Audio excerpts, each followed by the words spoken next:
All right, quick unedited video about a thing that I noticed about my cool fall, and then David Livingston told me that this is kind of a known deal, and I want to show you. And what it is my battery's drained way fast on the shelf. So I set my SPY on the shelf, and the batteries were at like 1 volt within like a month or two. And I was like, is this normal? He responded with, what's going on? I want to teach you. So this is my Trek. It uses the same engine as a SPY 007 or the Tri-V.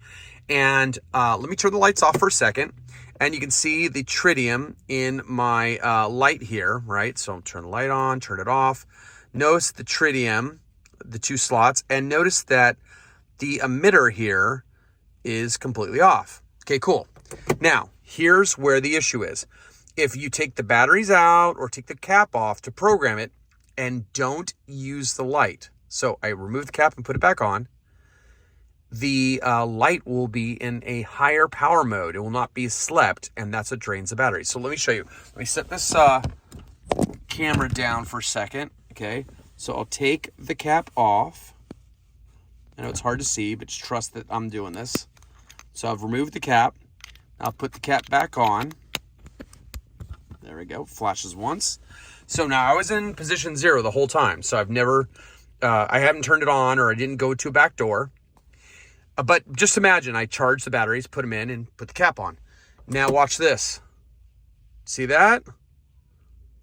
The emitter is on super low, but it's on. And so now what you do is you turn it on to 1 power level or higher, and we turn it back off. There you go. Now the light is off. So that's what was causing the drain. So the upshot on this is make sure that if you do any back doors or you charge your batteries, that you turn it on at least once before you put it back on the shelf. So for example, and this works in all the back doors. So if I have this on position 1, for example, well, let me take the cap off.